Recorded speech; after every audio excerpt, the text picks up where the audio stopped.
seconds remaining. Greetings and salutations, Dota fans. Welcome to Season 15 of League of Lads, the finest in North American amateur Dota 2 action. I am joined tonight by a very special co-commentator, three-time member of the All Lads MVP team, perhaps the highest regarded offlaner in the league, and perhaps Season 15 champion. It's Filski Dotes. How are you this fine evening? Very good, sir. Very excited for the new season to watch some games. Thanks for having me. But we have two teams on tonight that we're both quite familiar with on the Radiant side. It is the team that, to quote previous me, I have designated as the protagonists of the league. Now, they're only my personal protagonists, but I am all in on this Radiant side, this AI-generated team, that PMA captain team there. Obviously, you're quite familiar with the players in that team as well. Yeah, I played with them a bit. We have the new bootleg replacement. Fourth is back, so we'll see how they do. I played with Jinx a lot as well as one of my top laning partners, so I don't really know too much about the others on that team, but this is a really good game. I'm excited to watch. Speaking of the other players in the Dire team, the Happy Birthday Hatsune Miku team, technically, as on the roster sheet, the captain is Festival, who again made grand finals. I think he made grand finals at some point, right? He's made it deep in lads before. He's been on a number of good teams. He's been a pretty solid middle laner. They've got Hyper and Crony, who I know Sasquatch thinks is good, and that guy usually has pretty good Dota opinions. And I'm pretty sure I've seen the name Kavothis Six String like 6 times, but I just, for whatever reason, can't remember who he is. I feel like I've heard that name in like Skyrim or some shit. The first time I heard that, I thought it was like a bard or something from an Elder Scrolls game. Yeah, actually, I'm gonna bet $4 that if I look it up, it's probably a Warcraft name. 5 seconds remaining. I think I looked it up before, but I don't remember what it was from. All right, it was Magic the Gathering, I think. I'm getting Board Game Geek and World Builders Market Google results, which indicates it's probably some kind of card, possibly a Magic card. I'm seeing a board game. I don't know. I've become a little bit of a Magic nerd recently, and I've never heard of this. So I see. So it must be a non-Magic card game / board game of some kind, which at that point you're going into uncharted territory, I'm sure. Speaking of uncharted territory, we will not be doing that tonight with the draft. We have some very standard bands, a couple of standard picks, 8-pick Leshrac, and 9-pick Doombringer, a Filski specialty. Break it down for me. yeah, so this Lesh hero, I know it's like really strong and you can flex on the sup. I really like it on sup or core. I know Vico plays it, I think, but I'm still kind of surprised that they're running it because other than Vico, I don't know who'd play it. I know Nova can play like a lot of different stuff, but I'm still kind of surprised. And then Doom as well, good hero. I think it's good against Lesh because of the Bloodstone shenanigans. And then they could probably flex it 3-4 as well. So just some good flex picks early on. I think the Doom matches up well against Lesh. You know, the more I think about it, I'm just happy for PMA and Des, aka Fruit Punch. They don't play with me anymore. They're free from playing a Badger Dota. I'm sure Badger mid is a great privilege though. You were cooking up some lanes. I would like watch as they're like your team's like 0-10 or something, but you're like still #1 net worth. That was pretty good. The thing is, net worth means nothing. Wins mean everything, and we just didn't get very many wins. I know PMA likes to win Dota 2. I remember when I was recruiting him to the team last season, I was like, yo, I've got Jim and Andy. You want to go play Dota 2 and win? He's like, yeah. I take a lot of pride in winning, you know. I try really hard, and we lost a lot of games. So, luckily for him, he'll have a better chance to win games this season. Towards the end, though, y'all were doing pretty well. We were. We had a win-in situation to make the playoffs, and we just got absolutely ass blasted. I don't remember the exact details, but all I know is I played Puck, and it didn't go very well. I remember you from RD12. Wasn't Puck like one of your mid laners? You were like a core player back then. You know, a long time ago, but, you know, sometimes you get old, you get washed up. You know, I'm a sub player for a reason now, except for Tide Mid, but Tide Mid is truly Dota Nirvana. If you haven't tried it yet, you definitely should try it at home. I mean, I'm probably like a decade younger than you or something, but I play probably just as a mechanically simple hero, so nothing wrong with that. Speaking of some mechanically simple heroes, we have Razor and Venge, but despite having some mechanical simplicity, it's all about the timing and the positioning for those two heroes.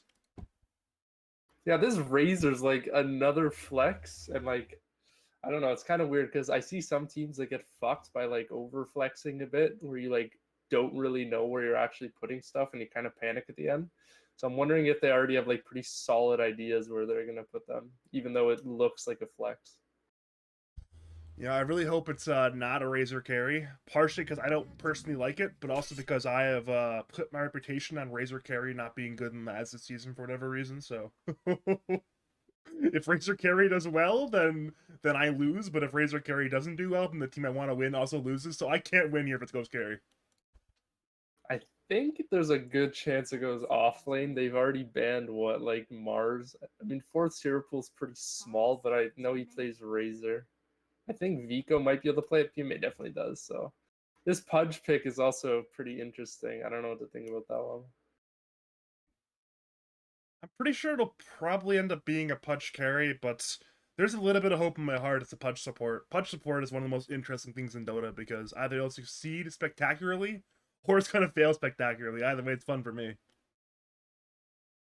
Yeah, they have the Hoodwink as well, which I don't know if they play at 5, but that kind of locks out the Doom 4 if it's 4, but Void Spirit as well. So yeah, Pudge carry does look possible. It definitely is leaning towards Pudge carry in my mind. And I know Hyper has played it in the past. I'm sure it's a hero that he can very happily bring back. It's a hero that should have a decent matchup into Lesh Core. I'm not quite sure how a Razor Pudge lane would go in the dire side top lane, but I'm sure it's fine for everyone involved. Razor steals damage, but Pudge is like 79 base damage, so all is well. Also, an important note is his Radiant Draft is very blue at the moment. Good observation, and I like the Oracle ban actually, recognizing what the recognizing it before even the team did. But is that considered blue or no? Probably not. I'd More of a say gray. it's close, but like it I feel like it is blue, but like overall the hero doesn't look blue. Are there blue Razor cosmetics that PMA could have on for his carry Ursa? I think so. Pretty sure there's some immortals and stuff that are pretty blue. Are we I don't know allowed to how like message him right now, tell him to put on blue cosmetics? for Ursa, yeah, for sure, I'll do that. All right, perfect. I do like this Ursa pick though. Again, I've seen a number of these Ursa Doom lanes go pretty well for Ursa in the case that it is a Doom 3. I'm pretty sure Ursa Pudge as like a carry versus carry manfight matchup seems pretty fine for Ursa. You have a pretty decent base matchup and you can itemize make the matchup even better, so I'm a big fan of Ursa picker. Yeah, it can go well for Ursa, but at the same time, I'm kind of suspicious. I see like Doom's like not the best against these like good lane kill heroes, but also the Enrage is a good ult. But at the same time, I feel like it doesn't go nearly as well for the Ursa as people think.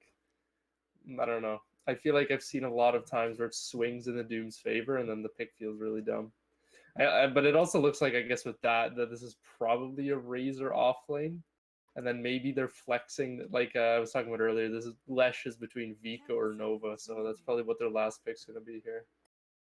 The only problem is they do have that 23 pick rather than the 24 pick, so Crony, who is drafting for this dire side, will have at least some idea, hey, this is a Leshrac mid, or hey, it's not a Leshrac mid, or whatever this PMA draft is concluded with this penultimate pick of the draft. Yeah, that's a good point. They did already pick their mid laner, though, probably on Dire, so PMA team will be able to assess that and see, like, is this Lesh something they want against it mid, or if they have a really good matchup, like if they Huskar or something. I think if they really wanted Huskar, they probably would have grabbed it at 18 instead of fear that it could get banned. That's at least the way my brain is working, but I wouldn't necessarily call myself like a Dota drafting savant in the current year. I think Vico's Huskar is just kind of under the radar. I don't think I've seen him play it much in lads, but in pubs it has come out a couple times. Yeah, I mean, perception-wise, there's your Huskar players and your non-Huskar players, and there's not much overlap between the two. There's a couple players who are just notorious for being very good at this Huskar hero, and Vico does not come to mind for me for that. Slardar. I don't think Vico plays that. So potentially Razor mid Slaughter offlane, and then Lesh sup. That's a snap pick Windrunner too. Instantly. I think this is Windrunner offlane with Doom 4. We'll see though. I think they want the wind again. Oh no, it's carry. So it is interesting. So it's offlane Pudge with a 4 Doom. Wait, he's got blue cosmetics on. This is an all blue lineup. Is Florida got blue cosmetics? Ursa's got blue cosmetics. We were right, Filski. That's good stuff. I don't know. If this is a Pudge Doom lane, that sounds awful, but I guess we'll see. Especially, I don't know. I don't like that, but, you know, they got, like, the starter gives good armor reduction stuff for these. They got a few cores with pretty low armor. But the win does match up against the Ursa. I thought they maybe would want it for the lane, but I don't know. I think I'm favoring PMA's draft here for sure. I don't know exactly how this mid matchup goes, though. It seems pretty good for Razor, but I don't really know.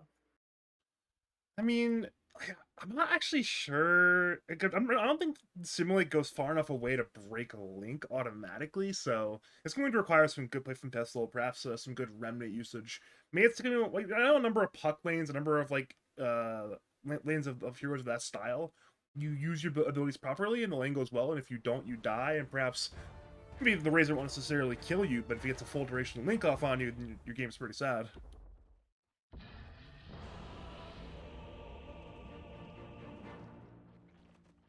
Oh boy, this is gonna be fun. This is gonna be fun, Filski. If you are just joining us, welcome to game number 1 of the technical second series of season 15 of Lands, but I didn't cast it, therefore it didn't happen. We have AI generated team on the Radiant side. Happy birthday, Hatsune Miku on the Dire side. Filski in the commentary booth. We should be in for a fantastic time this game. Happy birthday, Sonic God, as well. It's his birthday today. Happy birthday to Sonic God. Man, I just had a great thought, but now it's gone. Well, it looks like we're about to see a scrap. That's pretty exciting. I was gonna say, hold that thought. You don't have much time for that one, because there's a lot of Dire heroes intruding into this Radiant side jungle. Neither PMA and company know, or they are the luckiest people alive, because they have completely dodged a smoke gank. We actually, they might have seen a tree die. I think they killed a tree or two here. They might have noticed that. Did they smoke to start on Radiant? No, not. On Dire they did, and Radiant did. This is Radiant's smoke right now. So now they know on their ward, because this looking at Radiant Vision, they see everything right now. They'll stun Jinx to the magic missile. In comes the Razor Slow. In comes the Slardar. Crush Hook from Crony. Finds fourth. Both Jinx and fourth are very low. First blood goes to Nova on the Leshrac. The trade is for Slardar. And now Festival runs in with a 4-man Resonant Pulse. He's got a large barrier, I think it's called. Crony will end up dying anyways, though, as 2 kills now for the Radiant side. 2-man slow from the Leshrac. Festival's still on the run. Fruit Punch secures the bounty rune, so it's 2 kills to 1, including that first blood. But it may be 3 bounty runes going the other way.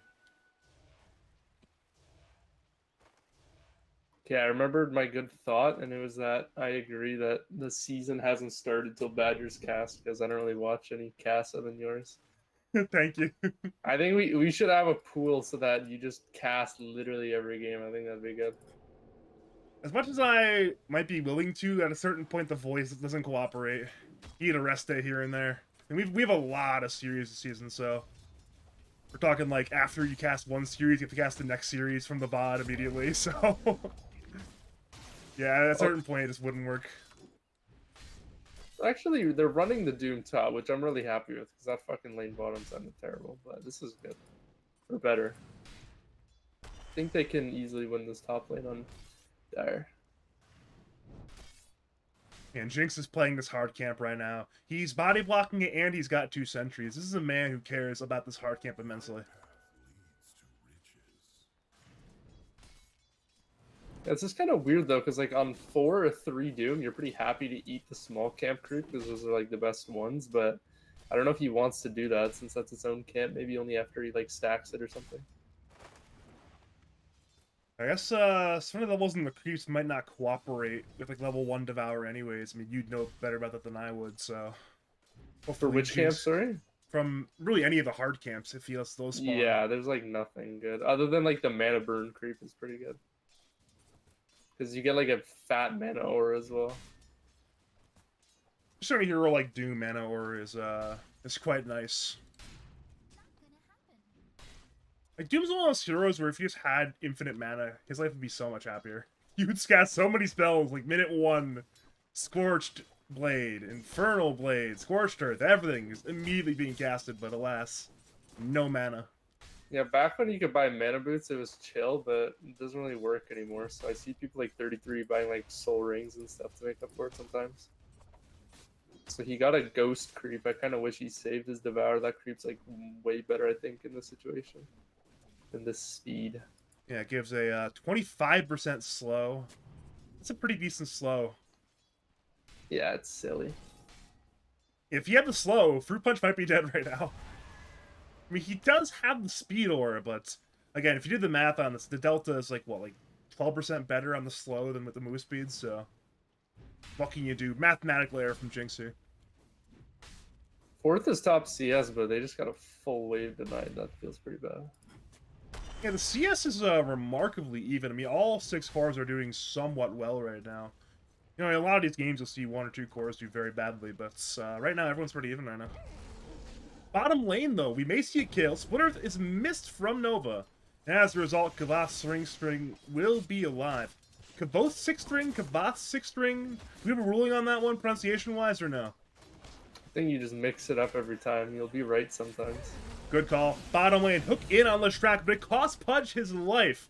Even though he hit the hook, he probably should have missed the hook because hitting the hook killed him. Over to top lane, meanwhile, Fruit Punch is on the run. Blumwart will do the job from Hyper, but Jinx here with the Scorched Earth. Now Fourth wants Vengeance. Crush hits, the bash comes in. It's a 1-for-1 top lane. We're now 4-2 in kill score. Fourth is forced to TP away, but the power shot kills him. So no TP on Slardar, and it's still a kill for Hyper. Big win there for the Windrunner.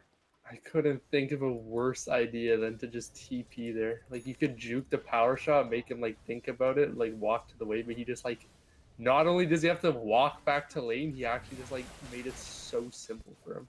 I don't know if he can't do much math or what, but... So math is hard, man. Math is very hard. Sometimes you just play Dota by feel, and it just works. Sometimes it doesn't work, though.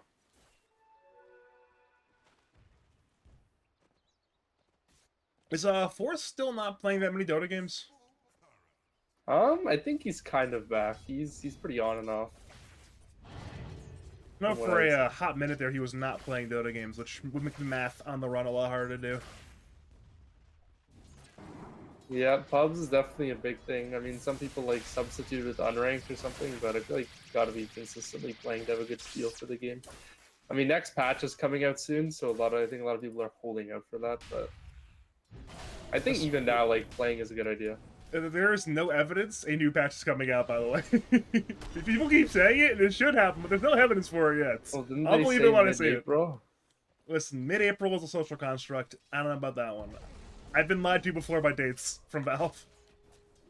I'm confident. I'm just hoping if it comes out tomorrow, I actually get to, like, play my lad series instead of, like, the lobbies being broken or something. Yeah, I've got PDC playoffs tomorrow, so hopefully they don't make the lobbies get bricked. That'd be very bad for me.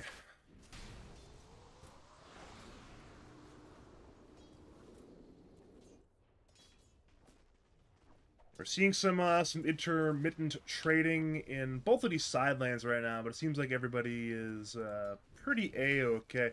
Looking at Jinx's creep status. Wait, what's going on mid lane? We're seeing a big dive mid lane. I should not be missing that right now. He's looking for Festival. Festival is forced to run away from the rune right into the Leshrac. The kill will be secured by Leshrac. Now a 6-minute rune will eventually go the way of Vico. Assuming he gets lucky enough on it. Oh no, he didn't get lucky on it!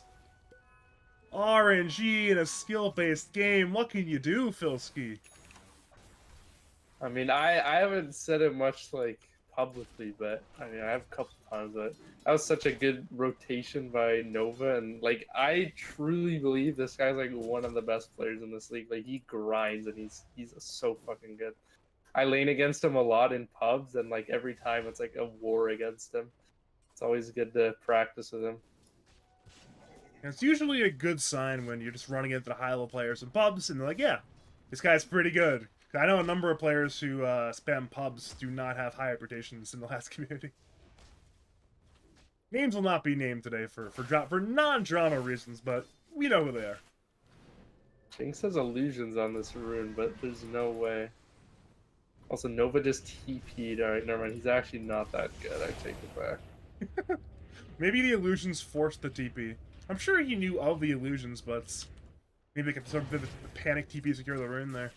Yeah, he doesn't want to lose it. Getting double XP rune feels quite bad. But I don't know. I played this last year bit 5, and like one of its best feelings is going to like a wisdom rune where you're so isolated and just like pressing W on the other support. So I'm kind of surprised he didn't look into that. Top lane, Windrunner is under attack. Fourth somewhat stacked his disable. Focus Fire comes out from Hyper Shackle, will not latch. Power Shot will end up being missed, but it will matter not. Fourth has one more Crush, one more Bash. Hyper has a Lotus and Windrun into Nova, rotates over from the east side, but Hyper runs to the west. That turns back towards Fourth. Leshrak's dipping and diving. Jinx goes down now, 1-for-1. Fourth will end up running away. Nova wants to go on Hyper. Split Earth hits, but so does Shackle in return. One more Lightning Storm, one more Blood Grenade, but alas, the Windrunner uses Windrun and walks away. Fourth is once again going in, but on very low HP. He does need to be careful. Hyper does have mana for that Power Shot, but he'll split the wickets. It misses. So it's a dead Hoodwink. Hyper still needs to run. Festival now TP's in, stepping in, bringing down the Slardar. He'll head to Leshrac. Jinx is respawned into the fight. Nova now goes down. A double kill from Festival, securing the 5 streak on Leshrac dying. That's a big win for Void Spirit in particular. Yeah, that was weak from Radiant. Honestly, like in a game like this where his lane isn't optimal, like giving him plays like that, like it doesn't cost him anything. It's just so good for him. Like you can't even say like, oh, I made the mid rotate. Like that was just so optimal for him. They just handed it to him. It's kind of hard to like focus though on stuff like that, focusing on other lanes when you're in combat. I don't have the exact net worth numbers, but Festival was definitely behind before the rotation. That rotation paid off real handsomely. Why does regen rune just not cancel when you get hit? That's quite silly. That's a very good question. I'm sure there is a reason. Whether it's a good reason, perhaps not, but there's gotta be a reason for it, surely. So Hyper is behind enemy lines with no TP. Yeah, how did he get here? How did he end up over here? Over to bottom lane, there's a dive on Pudge. Pudge will end up going down. Back to Hypercam. I think he's managed to escape the Radiant. No, he's running the fourth! Oh no! He actually might die still. Fruit Punch is going to have the stun. Jinx is TPing. Windrunner is going to attempt the Focus Fire and Shackle fourth, looking for the distance. Meanwhile, mid lane, picking a Jinx, TPing into the mid lane to bring down Vico with a dive from Festival. Festival will end up brisbacking the tower back to Hyper. He's still running, gets stunned and brought down by Fruit Punch back to mid lane. The tower did not bring down Festival. Nova tried to finish the job, but could not do so. That's a very fascinating 1-for-1 right there. 2-for-1 actually? Yeah, 2-for-1 actually. In all 3 lanes, one hero died. Yeah, that was an exciting exchange, but this Pudge is not... I mean, actually, he's doing better than Slardar, but I mean, Wynn's pretty good there too. But I want to know what this Pudge idea was, because they picked it 3rd. So, I don't know, I guess it's like a flex option, but I'm really not a fan. It's a fun, cool hero, like fun to watch, but you know, I'm a boring guy, so... Sometimes you just want to play Pudge. A lot of players in the league, you just want to play Pudge sometimes. Mostly support players, but wait, mid lane. Speaking of support players, we have a dive mid lane. Festival again brings down Vico. It will cost him his life though, so good supports were ready. It was at least a counter kill. We want a second kill on Kavot 6 string the Hoodwink, but he'll walk away and end up surviving. Radiant's top tower is under attack. Radiant structures are fortified. Meanwhile, you just have 2 heroes just sitting top, chilling. This is true. They are on the tower siege, offensively glyphing even. They want this tower. The noted famous Radiant team on top. Yeah, being an offlaner and losing this tower is quite demoralizing also. Well, at the very least, despite the demoralization from the tower going down, they'll get a counter kill on Jinx, so there's a tower for a hero. Probably a win for the Dire Sign, but something in return. Radiant structures are fortified. Something is about to happen mid. I'm not quite sure what it is, but it should be interesting. Festival is sieging the tower. Leshrac pops the edict and walks in. Remnant ends up missing. Venstone finds Festival. He's half HP in the river, but out of range of more lockdown. He'll simply walk away. It's minute 12 rune time. Where it spawns, nobody knows. Dire contest bottom. It'll spawn top instead. Step in to Leshrac. Remnant on the Vengeful Spirit. Fruit Punch actually grabbed the Invis rune bottom. I didn't even see that detail there. The Doom is there on the track. Fruit Punch is still alive. Vico is linking Jinx. Festival has Remnant in one, stepping right now. Remnant will hit the Razor. In comes PMA. But Radiant being kited around nicely right now. Vico is low. Nova is low. Fruit Punch is low. It's time for Radiant Heroes to dive. Vico to fall. Orchid on the Ursa. Remnant will barely miss. That'll limit the bleeding. Sharpshooter could be fantastic. Who does it hit? Nobody. Oh, The ward was there, but again, Fruit Punch had a good sidestep away from that one. In the very end, only Razor's dead. How many? Wait. Filski. Look at the mid lane real fast. Look at these There's a sentry couple wards. wards. Is that 3? I can't even Yeah, tell. it's a there's- triangle. This is great. There's a fourth one on the other side too. There's a lot of sentry coverage bits. Dude, those 2 wards by the same person are like minutes apart. Like, that's pretty good. I mean, it could be a panic situation, you know, in the comms, Oh, like Invis definitely, Hero, yeah. Invis Hero, drop the sentry. They both dropped the sentry, but... Yeah. 4th was inactive in that fight, but that finally let Radiant get their first tower, even though they've got the Leshrac. They've been kind of slow on that. Dire got bottom as well. He hard rushed to Blink, though. I'm not like a Slardar expert. I'm not going to pretend I'm like good at this hero, but I'm like quite sure that's bad. I feel like you always want like some smaller item. Some attack speed item usually. Yeah, I think Orchid's quite good. He seems pretty good this game. But yeah, this is 4th. He's kind of like a Beast of US East character, so he just goes double Bracer Blink.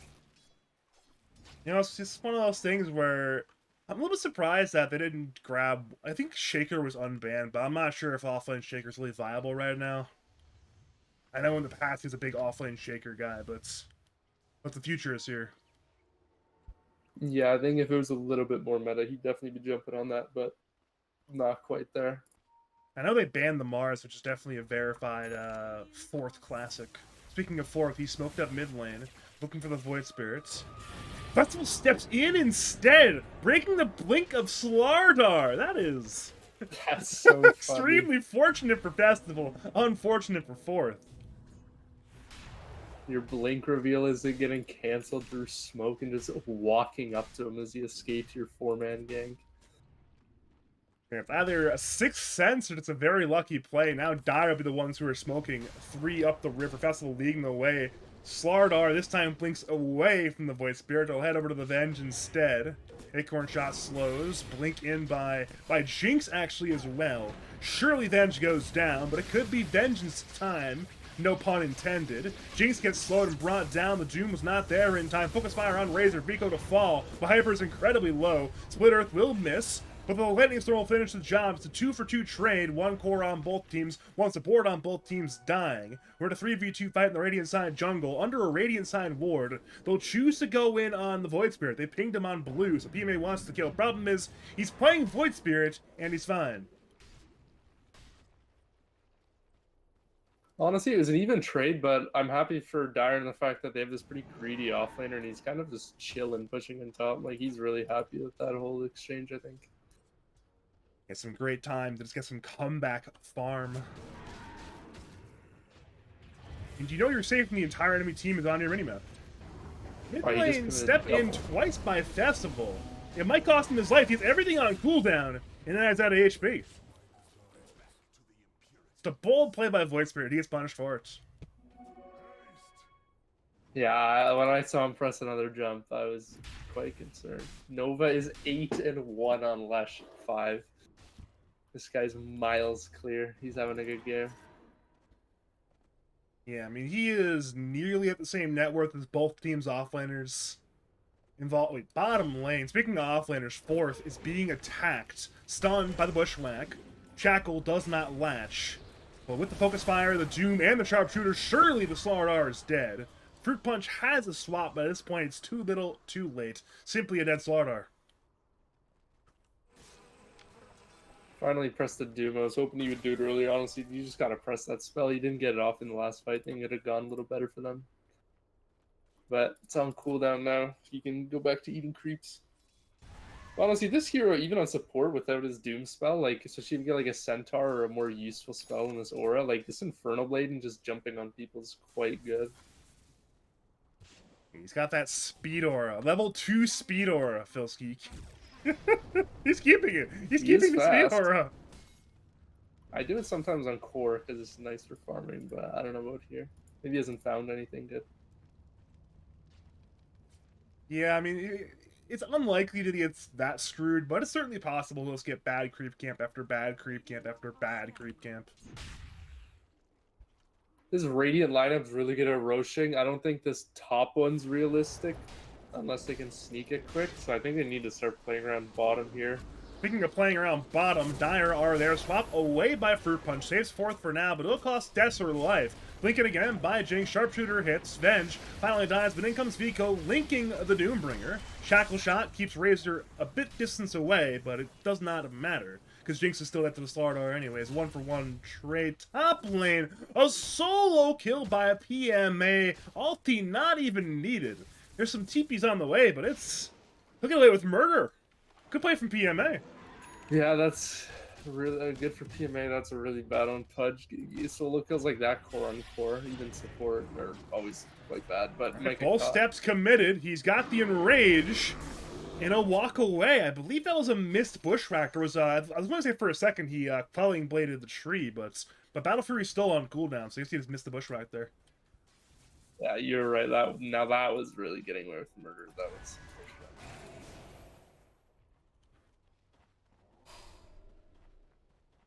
You know what I want to see this game, Filski? I want to see Ursa Eggs.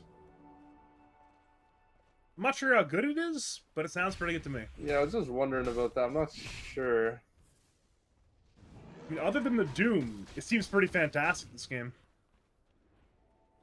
I don't know if people buy that item or why. Maybe if you're doing like the off-terrain build, but I think like a Sange could be kind of cool too, like an SNY, just for that status resistance on Doom more so. Or imagine going SNY and Ags instead of like this this BKB MKB stuff. BKB is for weenies, Aghanims, that's the partition item right there. Yeah, it's a better item if you don't have to think about or be good at pressing it. It's true.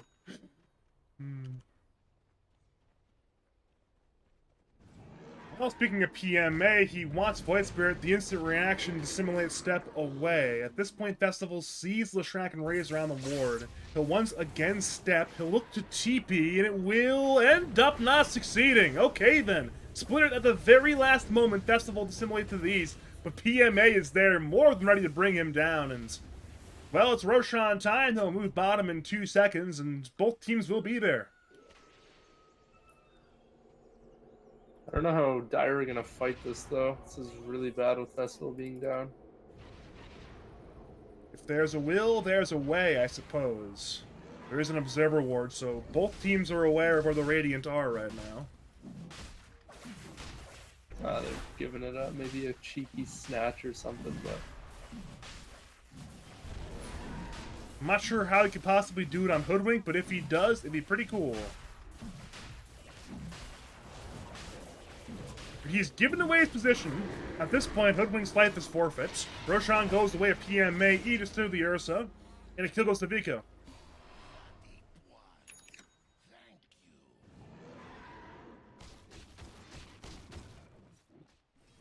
You know what? I do not blame the both 6-string for doing that. That's exactly what I would do.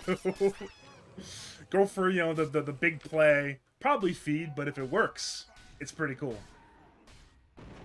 I guess you can like maybe steal the Aegis, or not steal the Aegis, rather kill Roche. They get the Aegis anyway, or maybe kill someone somehow if they're low off Roche. But yeah, I would go for 2 if I'm on SEP for sure. We're at the point in the game now where, as far as I can tell, this AI generated Radiant side macro play is pretty obvious. I mean, you have Roshan, you grab Tormentor, you grab tier 2 towers. And if kills present themselves, they present themselves. Yeah, Pudge, speaking of Ags, finally got his. He's going to go Blink next. Maybe he can start impacting the game a little bit better. Yeah, I mean, right now, he's getting a little bit tankier. But yeah, that Blink will be the big team fight item. There already is 1 Blink on the Doom, but more Blinks is better. I do want to point out the free Aghanim shard went to Nova. He is still in the running with both offlaners now, net worth 5 because of that. He is actually ahead of 4th.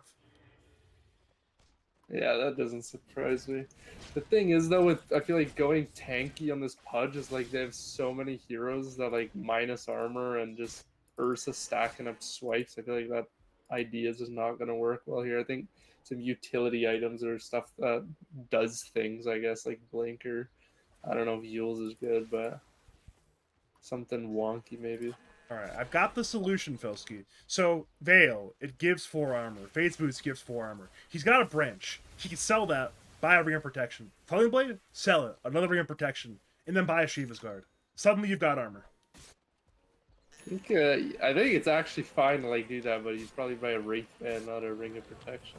Wraith Band's expensive. That's 1k gold for 2 Wraith Bands. 2 rings, that's like 350, I think. Yeah, but he's about to have a new item. You're Fourth just is buying one. good swap away by Fruit Punch in the river. Now PMA goes in for Hyper. Hyper is wind running. Doom, I think, get the bull up on that one. Meanwhile, Hyper end up killing 4th anyways. So at this point, it's a dead Slardar. Festival steps in on 3. A bold decision. He'll now dissimulate away. He's got no spells available. PMA blinks in. Festival goes down to 1-for-1 trade. Shackle allows for a bit of a retreat, but again, it's a bit of a trade down if you're playing on this dire side. 4th definitely deserved to die there. He missed the stun, so I'm glad the Maelstrom proc went through. But yeah, it's just so hard for Void Spirit. Like, you want to go and use your spells, and like hopefully your team follows up, but like he just goes in, commits all his jumps, and just dies. Hook in by Crony top lane. Nova has been found, and he has been killed. Big kill there. A lot of gold going to Doom and Pudge. They want Vico, but that's not going to work. Jinx is on the run. The Link will do nothing. Viper hits, Hook misses anyways, and that will be a dead Leshrac, and I believe that'll be the end of our engagement. Hyper still is wind running in, though. That's going to be hard to do much. Look at Orchided by, I believe, 4th. Wink in by PMA. And Windrunner is immediately blasted. Hyper wanted that fight, and he lost it handily. At this point, it's Hoodwink and Pudge on the run. We'll be following Pudge here. Force staff forward. Pudge will attempt to juke. Meanwhile, Slardar is going to 1v1 and kill the Hoodwink. Back to Pudge, who'll dismember the Ursa, delaying his death. Swap for good measure. Speaking of Hoodwink, Hoodwink's still not dead. 4th is still hunting, and the Blink wasn't used! The Blink was missed! No! 4th! This guy. Alright, 4th stocks are down. Sell, sell, sell! I'm friends with him, so I'm allowed to flame. That was some shit. But he'll admit it, so it's all good. Yeah, I don't know. This game isn't progressing in a nice way, I feel like, for Dire. I don't know. I don't think this is like a lineup even you want to really play from behind with like a win carry. Well, speaking of 4th, he's now bottom lane, and now he's dead. Both steps used by Festival for the upteenth time in this game, and they've killed 4th. That's now his 6th death of the game. Is that the most deaths on his team, actually? It is. What can you do? Impressive, impressive. Pudge is just strolling up mid. Radiant are not far behind. I feel like he's about to get clapped. Luckily, the Ursa is not quite there, neither is the Leshrac. I guess he was emboldened by Slardar being dead, but I'm not sure if that's enough to feel safe. Radiant's bottom tower is under attack. Radiant structures are fortified. Alright, over or under on the number of times I say what can you do on cast this season? We'll say 550 times. Do you want the over or the under? I'd say over. I think also your like channel reward that says it will probably get spammed like it did last season, so I think it's gonna bump it up pretty good. What can you do? That spoke from the side of AI generated team. They know they're in the lead. They know their lead is certainly not permanent. They're putting the foot on the gas pedal, looking to win more. Looking at their vision, they see nothing. They're running at the Twin Gate. Festival will get away in time. Crony and Jinx are still in the area, but again, I think the smoke may have been caught in that dire side observer. I'm not sure exactly where it started, but regardless, Hatsune and Miku have a great idea of what's going on right now, and they will end up dodging this 5-man smoke ink.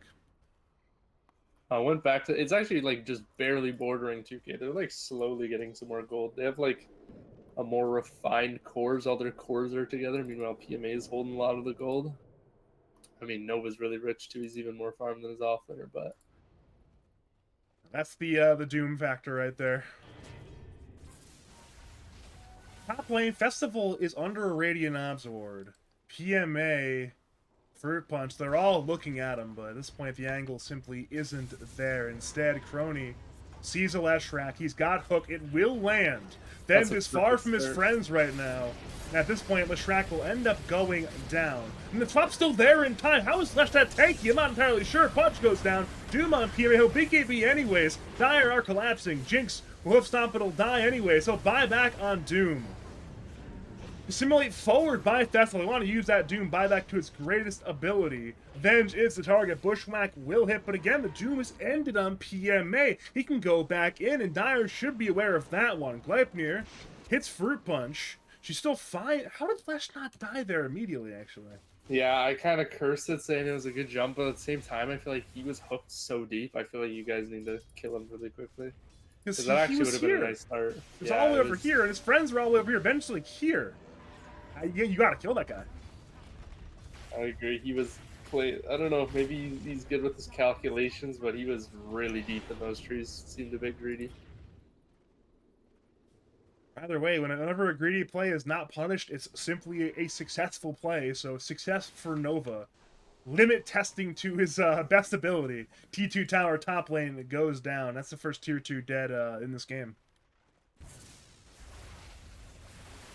This Pudge is caught up quite a bit though in gold. Hopefully, maybe like some high ground hooking can be a good defense mechanism when Radiant inevitably gets like another Aegis or two.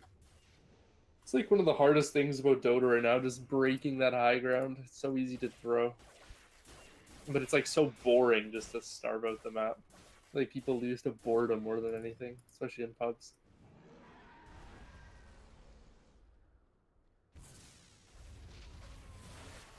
You know, speaking of boredom, the boredom will be broken soon, though. You wanna know why? Because Roshan's alive soon. And then we get to watch Roshan die. And then things happen again.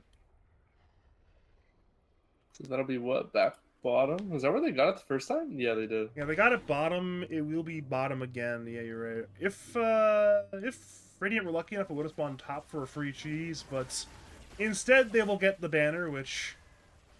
Is the jury still out on banner, or we have just universally decided banner is just way worse than cheese? I honestly have no idea. I think banner might be better if they have like some split push. We can alleviate that a bit. Like I was talking about earlier, not being able to push high ground. I said before banner got added that they needed like some way to force games or force people out of their base, and I thought banner would be that. And then I saw it just spawned on one side, and it wasn't even that good. I was very disappointed. Yeah, I mean, I'm not sure. Maybe a longer duration on the aura, maybe a better aura, maybe multiple lanes, but for less time. I don't know what would be needed, but something is probably needed at this point. League actually is a pretty good where they, I mean, I think only early game they have like some big creep that like comes. I don't think you want like all your creeps to be better. I think like something really big, like a big siege or something could be cool, but I don't know, this just seems pretty weak. Honestly negligible. Like sometimes I see like just stacking up banners that shouldn't be a thing. I've seen banner left in the Roshan pit on accident, and usually, you know, if something else other than banners left in the Roshan pit, it's like, oh my god! They left the Aegis, they left the cheese! And that's like, oh, banner, who cares?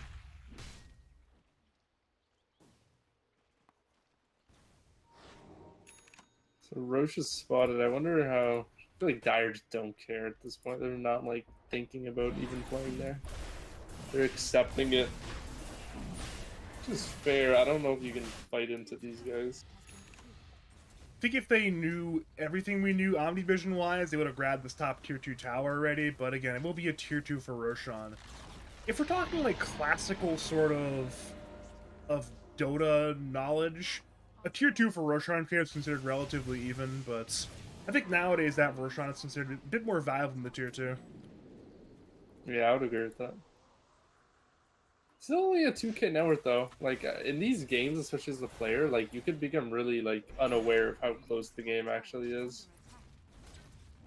Yeah, I mean, I think Radiant probably think they're further ahead than they are, and vice versa with Dire. I think they think they're more behind than they are. Festival is in the base. That's pretty cool. Yeah, Hyper is just taking that tier 2 mid lane. Radiant are converging. Blink in by 4th. Bash, Crush, Ursa Blinks, and Hyper BKBs looks to run away. Venge Stun will do nothing, but Hyper is swapped back towards the rest of the Radiant side team.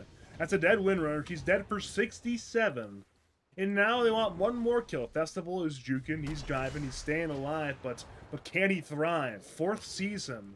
But at this point, Festival, wait a minute, he's got no more steps. Can he maybe, if he can manage to dodge the Crush, then maybe there's a play out of this one. Silence on Slardar. Vico's on the way, but at this point, Festival is just dragging these heroes over here. He's even hitting the creeps. He is that unconcerned of his own mortality. Blink in, Crush, Orchid, but he'll Manta, he'll silence, he'll simply walk away. Meanwhile, top lane, Leshrac is alone. He'll Yules to delay his death. He's casting whatever he can, buying time for his teammates to arrive at the rotation. PMA blinks in. Earthshock forward to bring down Crony. Earthbind. Wrong hero. Regardless, Crony is dead. Fruit Punch wants more, but Convulsive Six String will Force Staff away. Fruit Punch Force Staffs forward. Swap in on Jinx. The Magic Missile will follow. Vico has the link. Surely that'll be a dead Doom. Oh, it's certainly a dead Doom. 3 down. Hyper will respawn, but it is high ground time, it appears. I wasn't really focusing on that play, but I'm like almost certain Jinx needed to like instantly Doom that guy. They like committed way too much and it was too slow, and this play turns up being really bad, which I think could have been awesome. Like he's just sitting with it on cooldown for 80 now. Tier 3 is dead. Doom is still dead. The Rack's top have been glyphed, but I do not believe they can live. Festival is ratting bottom lane. He's gone all the way to the tier 3. Back to the Dire base, PMA wants to go in for Windrunner, but again, she's just a little bit too hard to lock down. Top Racks cannot Windrun away though, therefore they're dead. Back to the bottom lane, Festival will Manta and step away. 4th again, he's hunting. He smells the blood in the water, but the TP away from Festival will be successful. So Void Spirit is alive. A clean retreat, but also a clean set of Racks taken on the Radiant on their retreat. Yeah, just a bit sloppy from Dire. I don't know. Jinx bought back already, right? So you couldn't, but this high ground hooking strat doesn't really work if you're 6 feet under, unfortunately. For the first time all game, there actually is some kind of lead. It's not massive, but 8k is something.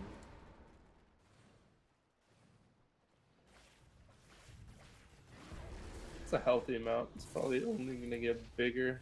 Top wave's going to be pushing in hard. They're going to get a lot of farm with this map. I'm sure if you're PMA, you want to get something else. Maybe a tier 2 and a Tormentor out of the Aegis. The Dire Tormentor is still alive, so there is plenty of room to just grab some economic stuff here. Grab tier 2, grab Tormentor, TP back, grab the other Tormentor. It's possible. Dude, this is honestly just funny, but like, what are they going to do? But like, Festival's literally just walking. Like, he doesn't think they're going to come. He doesn't care. PMA barely lives. He'll get away from the sharpshooter. It's a free sharp for that. Over to the bottom lane. Festival almost grabs the range racks. He'll Manta. He'll assimilate to the north, stepping further to the north. He's somehow packed up by Jinx. And you mentioned it. Yeah, Festival's just been here. He grabbed the tier 3. Almost got the entire ranged racks. He's entirely fine. Radiant are smoked up on 3. Ursa, Leshrac, and Venge. They'll go towards Pudge instead, though. PMA has Aegis for 30 more seconds. Crony is 1 hit from dying. He'll end up dying. Jinx blinks in, but PMA is still fighting.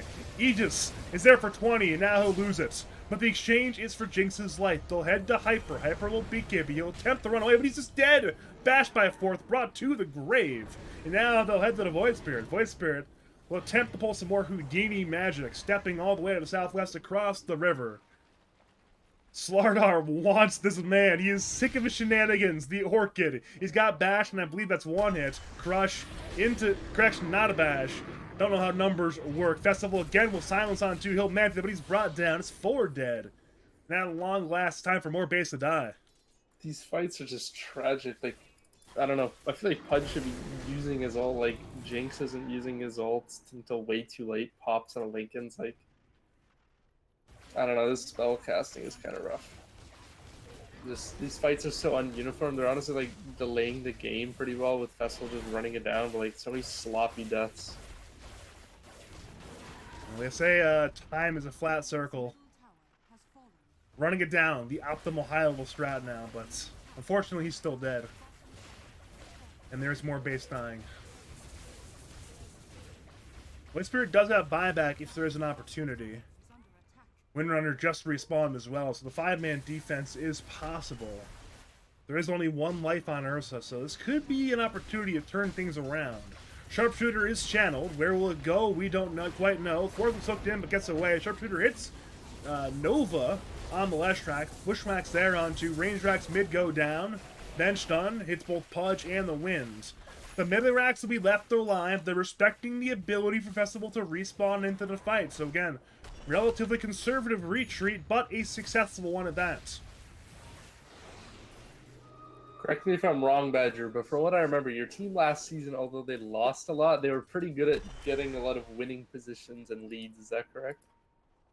Oh, I think we were, but last season's a blur at this point. It's blocked out of the memory.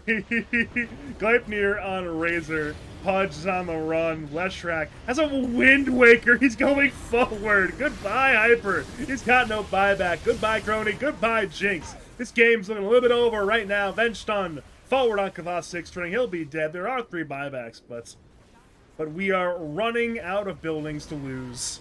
Festival will once again do some Festival Dota 2, but the base cannot use Astral Step. It cannot use Manta Style, and the GG as a result is caused. I mean, good from Radiant. That was good. I like their draft a lot better. I mean, I think it's early season as well. Dire's probably just like trying some shit out, but it's definitely a bit sloppy. Although they had some good moments. They kept it competitive for a while. Yeah, that's, that's what you hope for sometimes with Dota. This is a competitive Dota game. That's all you can hope for, right? Just some good competitive games no one likes to stop. I don't have a post-game chat. We love not having a post-game chat. I'm just going to manually invite all the players to the lobby. Why not? The technology is there.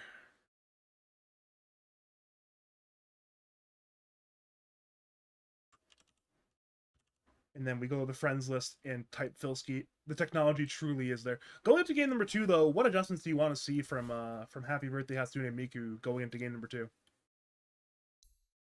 I don't know. Like it's too bland, I think, just to say to switch the draft up. But I honestly had no idea what the motive was this game. Like their early game went pretty well. I think they can do this weird stuff, but they just got to be more clinical. Like they have so many pick-off opportunities, but I don't know, they're a bit slower, unconfident in their spell usage. Sometimes the difference between the right play and the wrong play is simply a few seconds, or even fractions of seconds. They do say that Dota is a game of inches, and again, perhaps slightly different fights earlier in the mid game, and this game could have went differently. They have. Sorry, go ahead. No, you go. They have this good Roche lineup, I think, as well on Radiant. They kind of just got the first one because of a good pickoff, and that just snowballed into the second one as well. I think they need to understand PMA teams strong areas and think about that a bit more. You know where they're gonna play. It's not really a secret.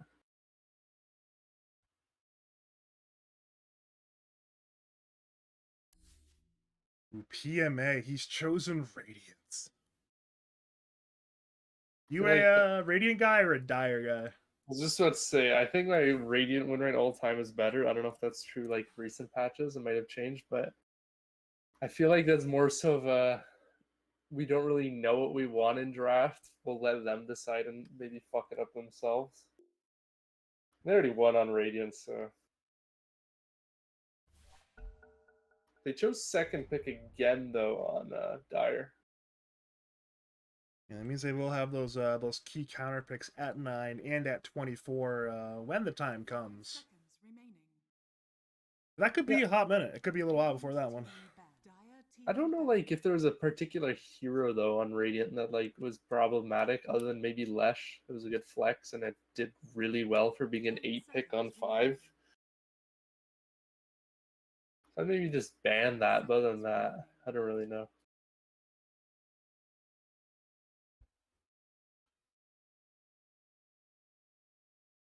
You ever just walk up slowly and first ban sniper? Yeah, that's just been happening. People in pro just first pick that hero. It's kind of strange. I mean, it's such an obnoxious hero, though.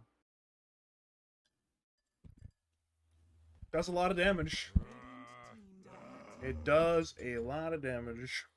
Yeah, and the laning's pretty stupid too. Like, I'm not saying it's bad. Like, it's obviously like a pretty good first ban, but like, it's so weird that like sniper as a hero can be that annoying in a draft early on, and it's like not even a flex. It's just so annoying in mid. And a lot of times these heroes that tend to be really good, like a first ban, are often these heroes that have very versatile kits, do a lot of different things, and their sniper who does exactly one thing but very well. Yeah, I don't really know what you want to like lane against it. He gets an ags and stuff, just so much damage. I didn't even know like all the different stuff, like the ult refreshes and like headshot procs on ult and like right click procs. All these hidden buffs that come out of nowhere, and it's just good. Kind of this happens in Dota sometimes. I mean, the most notorious one I can think of. Remember when Gyro Sidekicker came out, and it was just a complete meme. It was such a slow interval that nobody ever did it. It was just like the worst ags in the game. And then they popped up at like either 0.1 or 0.2 seconds every single patch for like a year and a half straight. And people eventually realized, wait, this is super overpowered now. Now it's like the only that's the sniper now. Yeah, so they bring back the Razor, which I think is pretty good. It was a flex game 1, flex in game 2.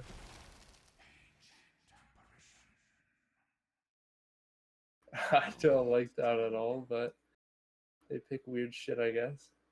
Wait a minute. The stats are in. So Razor carry so far this season, 0% win rate. Razor anywhere but carry, 100% win rate. What are your thoughts right now about that, Filski?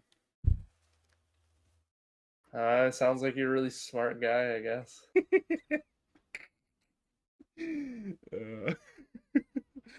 I know we mentioned it, or actually you mentioned it a little bit, but we have this Ancient Apparition 9 pick.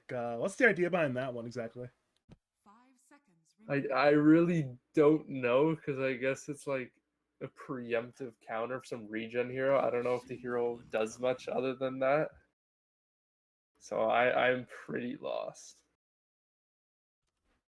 I'm just gonna open up the Dota buff on this team and see if there's any information from that. I was gonna say maybe like they're 5 players level 30 AA and they just had a tough game, so they want something different, something comfort. All right, so I've looked up the Dota buff of Kavot's 6 string. He has 2,605 games on Ancient Apparition. Okay, I think I was correct. 2,600 games on AA. I'm not even mad. I'm impressed. I mean, if they cook on AA, I'll be really happy to see that. But I mean, I found it interesting. Like, obviously, Lads is like a beer league, but even like in Pro Dota, there was like clips I think I heard of like Amar, like saying even not to just pick meta, pick comfort. So if you can do it at like that level, just playing on comfort heroes, like it's probably not a bad idea in a spot like this. That's Tusk as well. That's just, I'm pretty sure straight up Jinx's hero. He's a big Tusk comfort player, so. To follow up a little bit further on like your AA comments regarding comfort, I feel like in a lot of competitive disciplines we've been seeing that happen a lot, where people are just moving towards what's comfortable rather than what's quote unquote optimal. I'm not sure if you follow chess, but there have been some like really nutty openings in chess, in the candidates that the players are just doing because they like the openings, even though technically speaking they're suboptimal. Like you look at sports, you're seeing that in sports as well, with some of the stuff some of these like NBA players are doing and the NFL players are doing. So maybe it's just the way this culture is going, where sometimes if you're in your zone, you're in your comfort zone, things go well. Yeah, I think like if you see someone else just picking something unorthodox and like you believe they're gonna fail, but it just works, that could like raise confidence in yourself. I know I've been in that spot where like someone picks some whack shit that they're good at and it just works. And then I'm thinking like maybe I should do the same. You know what I mean? Pick something really unorthodox that I'm just good at. Maybe from a Dota perspective, I feel like as well, maybe if like it's an actual good patch, like I feel like there's not stuff that's like too broken other than like Lesh. So maybe in a situation like where everything's actually pretty balanced, it's like really value to just pick where you're good at. We have Venge again, by the way. Friend of the channel, former teammate of mine, former pro player, Mr. Rook says that Des Venge too good auto wins. So perhaps it will be a 2-0 for that logic alone. Yeah, a good hero, level 25 on it. That's a good recipe. Okay, is level 25 that good anymore, though? I mean, whole city has like 45 heroes level 25, so can it be but that Hull good? plays so much Dota. Like, it's unbelievable. I'm pretty sure it means quite a bit. Okay, let's find out. Is Hull playing Dota right now? Let's go find. Do I have Whole City? Okay, he's offline. He's Either not, that or yeah. for once, he is not on Dota. He said that, like, he's not going to play this season because he doesn't have time and he just wants to, like, drop in pubs. But I'm pretty sure he's, like, played more pubs alone than my entire team other than me combined. Maybe that's cutting back for him. Could be. We do have some new heroes for the season cutting in, though. It's Dawnbreaker and Dazzle 16-17. I don't know if this guy, their offlaner Crony, plays offlane Dazzle. I could see that being a cool pairing with the Tusk. But I don't know if Dawnbreaker mid's any good, so I feel like it's just Dawn offlane, Dazzle mid. I don't know. I know this Dazzle's a bit of an abusive laner, but I feel like if you have a nice lane matchup, maybe I'm wrong, but maybe it's not that bad. He's got 19 games on Dazzle in his career. Last game 4 months ago. Most played lane, middle lane. So I'm sure. Festival? No, for Crony on Dazzle. Oh, interesting. So he's at least aware of what the buttons do, but I'm not sure if I would super want Dazzle offline this game. Dude, that reminds me, man, of Cello, especially on Dazzle. He played a Dazzle game, rushed Ags, and didn't know what it did. And I remember, like, I didn't figure this out till months later because I was talking about Ags, and he's like, what does Ags do on Dazzle? I'm like, bro, you literally played this hero and, like, rushed it. He's like, yeah, I just did it because Thompson did it. I didn't know what it did.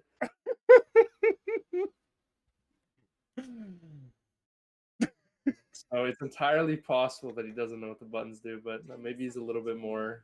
You know, the perfect expression for Cello is that the lights are on, but nobody's home. That guy like just doesn't think sometimes. But Vico gets his Pangolier, so I'm gonna guess it's Razor offlane. So maybe your theory will cook some more. I guess we'll see either way because it's definitely not gonna be a Razor mid. Yeah, I mean, it definitely is not a fourth hero, and it definitely is a Vico hero, so it will be time. Now, I actually spoken with Vico at length before about his opinions on this hero. He does not think Pango is a very skillful or honorable hero, but, you know, sometimes you want to win Dota games, so sometimes you play Pangolier. I think Quinn sets Quinn's like a high level Pango too, right? I think I heard him tweet about like deleting, obviously not deleting, but like nerfing into the ground. So I think all the mid laners, they played a lot, but doesn't mean they like the hero. Like you said, you just gotta win. It's like a necessary evil. And yeah, this has been an obnoxious hero for I can't remember how long. Your Q costs like 70 mana. It does 500 damage. It applies attack modifiers. It's a mobility AoE spell. Like why? What was the release date on Pango? Because that's how long it's been an obnoxious hero. Yeah, like it started with maelstroms or javelin stacking, then diffusal. Like there's always just some bullshit that works with it. Yep. I mean, it's there's a hot minute people going with Basher as well. It's Pangolier Dota 2 sometimes. Well, that's a snap pick. It was instant ban Bloodseeker into snap pick Weaver, so reserve time not needed. PMA is confident in his own ability to play the carry Weaver, meaning it will be an offlane Razor, assuming we're correct, and I think we're correct here. Yeah, I mean, you said offlane and not carry Razor, and in the chat they said Venge 5 on Dez. Like, if they lose, there are some questions to be raised. So we have PL. Not necessarily like most carry heroes go to in this patch, as far as I can tell, but Hyper has selected it with 24. Something of note, we have a different drafter game 2 than game 1. It was a Crony game 1. It's Jinx game 2. Are we on a disband alert already, or? Nah, it's chill, I'm sure. Maybe, I don't know who was drafting before in like scrims or last season or whatever. Maybe they did this, but I'm not aware. I think they're a very chill stack. I don't think they have any issues there. I'm sure it is, but I feel like every single time a team implodes, like stage 1 is like they're switching up drafters. It's like, oh, the first signs to the outside world that something's going wrong. 5 seconds. Okay, well, if I'm drafting this season instead of Cello, then does that like prophesy some bad things for us too, or what? If you lose a game, then you twitch, then maybe. Oh, okay. I'll across speculate. the I'll season, maybe speculate. not. Okay. Get back to me on that one. Listen, wild, baseless speculation is definitely my MO at this point, and somehow, some way, I've been right a lot of the time, despite making baseless accusations like that. We do have finished drafts, though. Where do you lean in terms of which draft you prefer? I don't know, like this this dire draft again is like so whack, but I think it'll actually work this time. Like this guy on his 3K games AA, PL's like a silly hero where you can just like get a good game, and it doesn't matter how good you are, you can just carry a game. I played a pub recently with Satanic on my team. It was like the 15-year-old 12K, and he got like super out carried by a PL eventually, just who's like 4K MMR lower. I think the Razor matchup isn't too bad. So I actually think, I don't know if I like this Radiant draft. It's definitely more meta, but they're really squishy. There's not really a optimal frontliner, but I think this Dire is actually going to kind of cook, even though it's pretty wonky. Wait a minute, is there a way to like make your Weaver right clicks still apply to Swarm, or is that completely removed? Like on the Ags, on the Shard, on the Talent, it's nowhere? Okay, it's nowhere, never Right mind. clicks apply the Swarm. Okay, I mean the other way around. Like so say you swarm something, and then you right clicked, it would like gem it attack on the swarm. Oh yeah, that was the old Now one. that was the old super broken. I guess it was so broken it's gone now. Yeah, now it's just whatever you touch with Sakuchi gets hit. Is that actually kind of fine against PL? Probably not. Probably just doesn't buy it. Well, I think I think the shard's actually really good from when I last saw, but my understanding is that when you'd buy it, you'd go like a Deso item to like one-shot creep waves just with raw damage and minus armor. But I don't think that aspect is good at all against PL. So I'm unsure.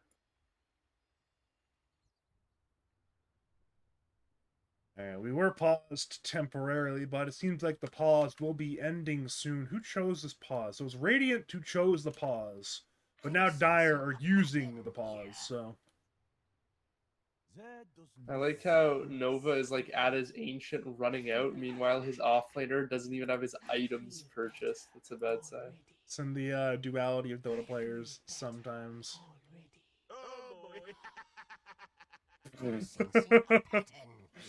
We have not made progress on this pause. You know, one thing about Lad's pauses at the beginning of the game, though... you're being asked a question.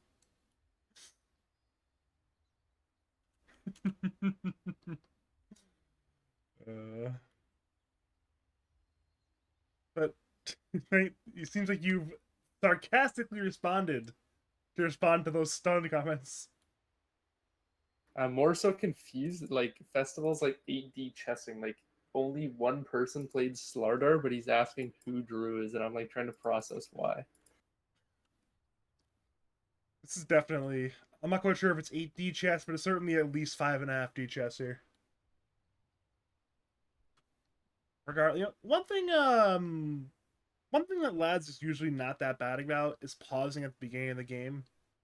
I do say that as we're literally paused at the beginning of the game, but I don't know if you ever like watched like South American pro games, but those have a lot of pause at the beginning of the game. SCA pro games too. There's a ton of pauses, and yeah, I'm sure it's like packet loss related a lot of the time, but it is a little bit annoying sometimes, especially when you're in those lobbies. Yeah, I mean, I don't know if Mr. Lens is considered SA. I don't think he is, but any team that guy plays on is an absolute nightmare to play with because the game is paused half the time. It honestly like fucks with your focus so much when you're just like not thinking about the game for so long. Like, it's kind of hard for me to stay focused like in a game. Like when it's paused, I'm like on TikTok already. If you're wondering, he's definitely not South American, but if you're bad enough at geography, then he might as well be. It's Pretty close. not that far away. It's like 100 and maybe like 200 miles actually. I'm trying to think about how far it is from like the closest point from Cuba to South America. It's probably more like 500 miles actually. I don't know why I said 200, but I'm thinking like the northernmost point of Venezuela, the southernmost point of Cuba. It's water. I don't really think about water distance too much, to be honest.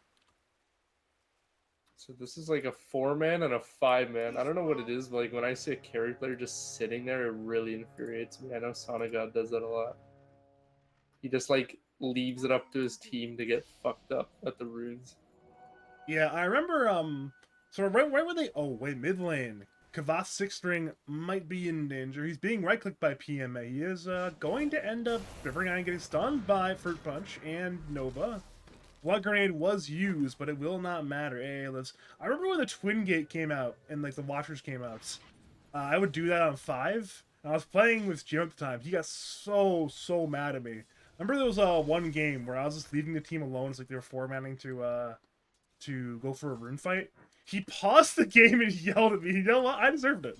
I definitely deserved it.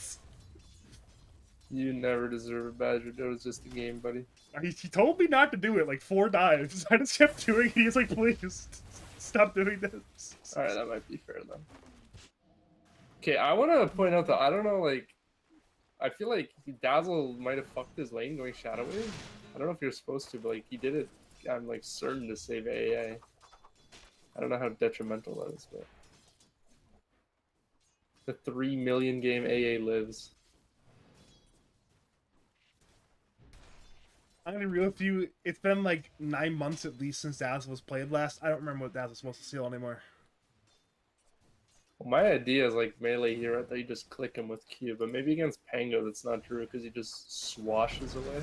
Oh my Wait a god, minute, he is he just just dead? bodied him. Oh my! Oh, very fire, but he's just dead. He's just dead. He's going to die. First blood goes the way of Festival. Vico got a lot of damage in return thanks to some fantastic juking. Nova TP's in with the Venge stun. One more right click might do the job. Problem is you have a bottle and you have Shadow Wave, so right click will not be there. Nova knows that, walks away, angry. He knows he's lost that kill, and well, now it's level 2 Poison Touch, so if you were dying before, it'd be a lot easier to die now. I don't know if he needed the extra damage. I've never like played this year and know the numbers, but that like looked so bad. He like took like 40 tower shots and almost died, but it like was honestly good because Nova just TP'd for nothing. That was like a whole city masterclass type play. True. Or a 4th as well, just so bad that it's good. There are a lot of those whole city masterclass plays. I'm sure if it's like a 12-minute pause, we could just fill with like these whole city plays that are objectively bad, but ended up being genius because it worked out anyways. I was questioning why the AA got Quelling Blade, but like it actually annihilates these Hoodwink like solo tree plays. Yeah, we saw it there. Just Bushwhack used, Bushwhack to no effect. AA's fine. I like should know to like cut the trees and like play around that, but I've like never bothered to learn to do that, and I like am too lazy to still. It's one of those things like, it's kind of like tread switching. Once you learn the reflex, it's kind of just there for the rest of your life. Yeah, I agree, but man, usually I love playing with Hoodwink. I'm never really against it. Like, it's a lot more uncommon than just like buying treads. Ooh, bottom lane. Everybody's dying, it appears. Might be a 1-for-1 trade. PMA wants to secure the kill, and he will get it. So it is that 1-for-1. Crony for Nova. You know why Nova's tagged up as NHR? Or... I don't know why. You know why? Started calling him that, and I think he really liked the nickname, so. Ah, so you have added a syllable to his name. Thank you, Filski. Yes. I come up with a lot of people's names. I'm pretty good, I think. Also, I would like to say if you like play Weaver carry and you win your lane, you think you're good. I think that's disgusting. Certainly possible. I feel like there aren't enough Weaver players for me to have a definitive idea of what Weaver players think. But yeah, I wouldn't call it the highest skill demanding carry in the world. I used to like play a lot of Weaver and just playing against it, like it's so stupid. Wait a minute. If Festival knew that was a slow TP, I think he could be dead right now. Because like Vico should be dead if Festival's him the entire time during TP. Looking at the bug, I'm not gonna lie, I was ranting. I understand. I mean, I do that a lot, so I don't blame you. Like, there are certain heroes, and if you watch my casts, you probably can have a short list of heroes I hate. And sometimes if you get an opportunity to talk to the people of lads and to trash talk low skill heroes, or at least heroes you perceive as low skill, then by all means, I don't blame you. See, Weaver's like a cool hero. Like, I think it's so high skill because you have to like push the limit, but just in the lane, it feels so stupid. You need 1 point of Swarm. It takes like 40 attacks to kill, but it just does so much work. Yeah, it's certainly not easy to kill it, and you know, it's funny that you say that Weaver is a hero you think is a pretty high skill later in the game. Sticking Weaver, he's going in for Jinx right now. Magic Missile will stun, and Jinx will end up living. There's a pretty famous meme of, I think it was 2014, maybe 2015, of like Havos playing Weaver, and they were kind of like stereotyping as being incredibly sort of low skill, brain off, Shikuchi forward sort of gameplay. It's funny you say that about the modern Weaver player. Okay, so that guy's name was like X-Bocked, right? Yeah.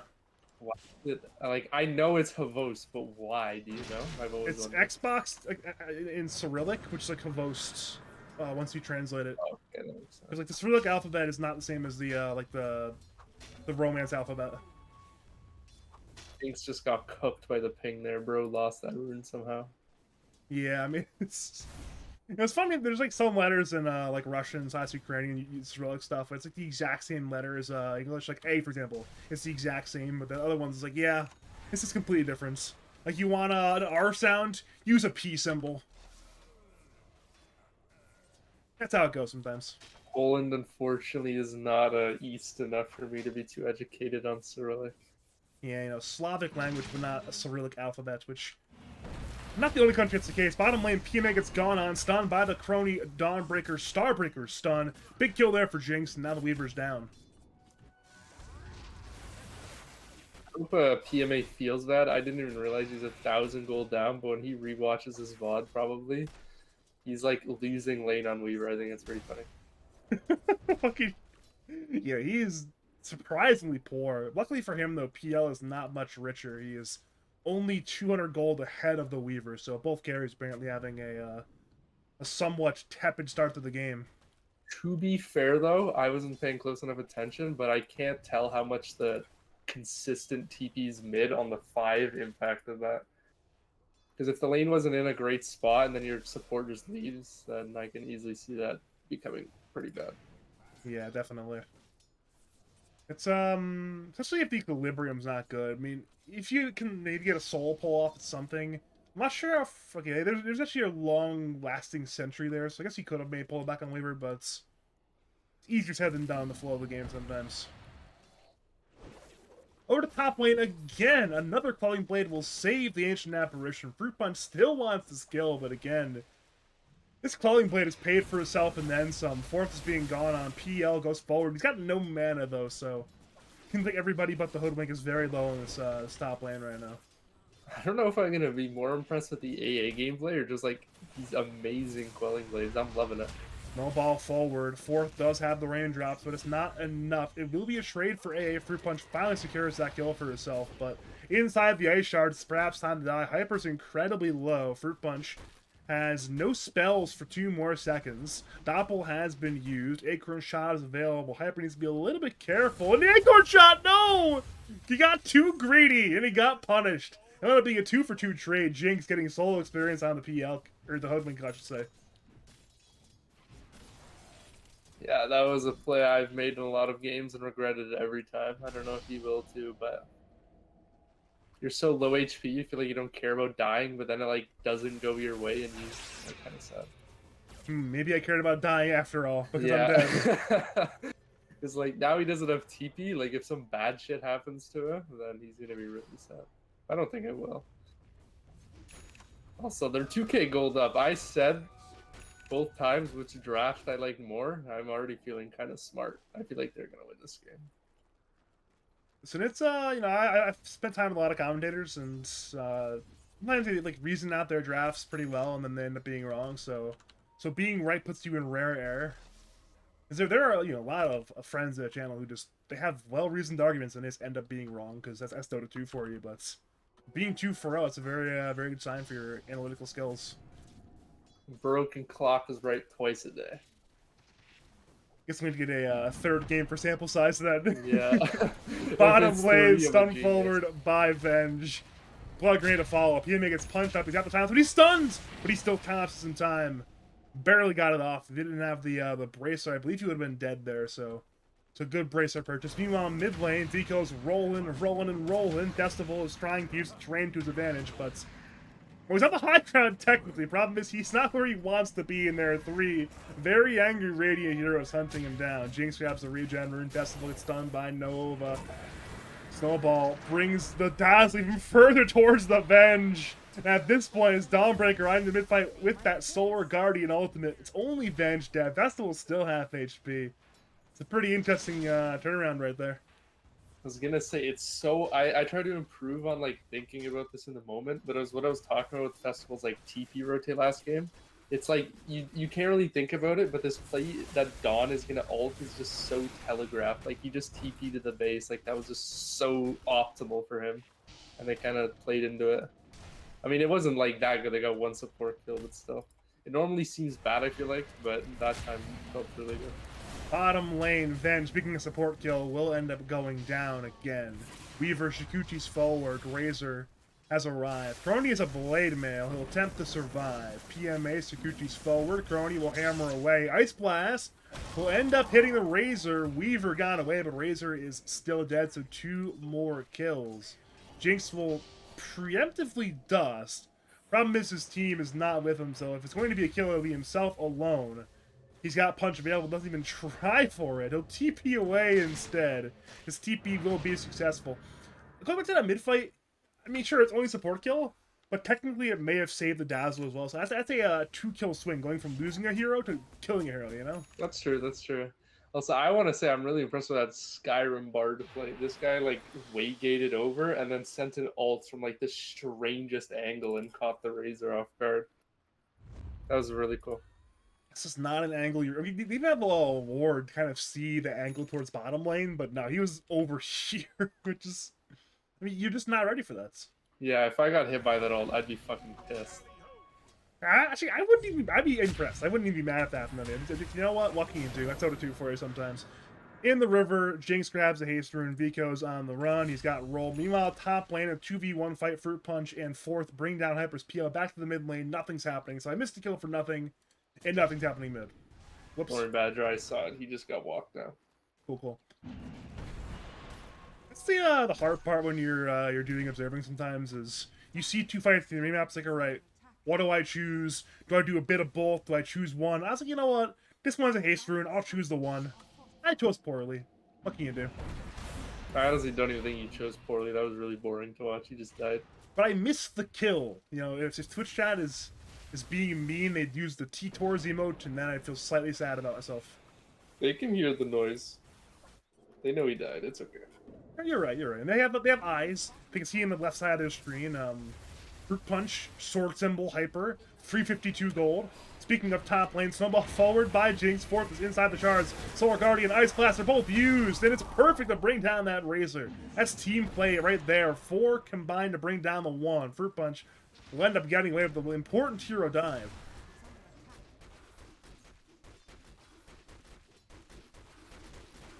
Oh, that was good. Another kill on the Razor. This guy's a brokey. 4.1. That feels bad. This Tusk is 5-0. Jinx, like, okay, so I know you get like the Ags or whatever, and the timing on that's good. But I think of Tusk support, I don't think of like if it's rich, it's gonna like carry that hard. I feel like Jinx is such a good Tusk player, it might actually work. Bottom lane solo co-op teammate, but yeah, you're right.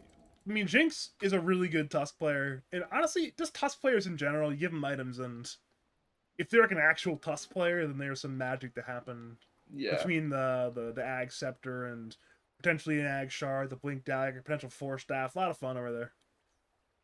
Yeah, it's a cool hero. You can do a lot of wacky shit that like someone who just picks up the hero maybe isn't thinking about. Like saving and repositioning of their spells. There's a guy I used to play a lot of pubs with. He played Tusk before the Ags changed to Vector targeting, and he would like do the sort of bullshit you see with current Tusk Ags before the Vector targeting. It was the most impressive thing I've ever seen in my entire life. There's a It's like directional. yeah, he would like blink in at the right angle to kick people. It was some wild Dota 2. Interesting. Looks like some Mars spear on crack. Oh no, fourth is dead again. It was definitely like a Mars spear on crack. It definitely required more skill than the Vector. Like it took a lot of skill to use it properly. Okay, this is a position where like I feel like I've been as an offlaner and fed as well. This tower is not dead. And like where are you gonna go? Like are you just gonna jungle? Like he doesn't have his ult. Like this feels so bad. I feel like if I'm him, I'm like guys, I need to do something. Can we kill this or go somewhere else? Like he's just walking up and dying. Yeah, this is a stack that has played together. Surely they have the right comms to figure that one out to some extent, but yeah, sometimes your Razor's having a bad game, you gotta get involved. Because, you know, what does Razor do? Doesn't really have any lockdown, doesn't really have any, like, super great stats, so if he just doesn't have items, he's not doing much in the game.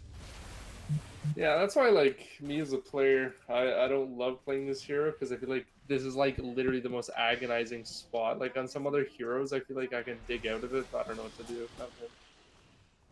You know, simply, if you're playing like a Mars, right? Just hit your abilities. Surely you're useful. You're playing like a Beastmaster, you can farm. You're a good farmer. But this hero, Yeah, it's like a bad farmer, I guess, but I don't know. I'm kind of sad watching him just click these ancients. I wonder what like Amar would do, but I feel like at the same time he would just have 10,000 net worth, so he wouldn't really need to do anything. That's the issue.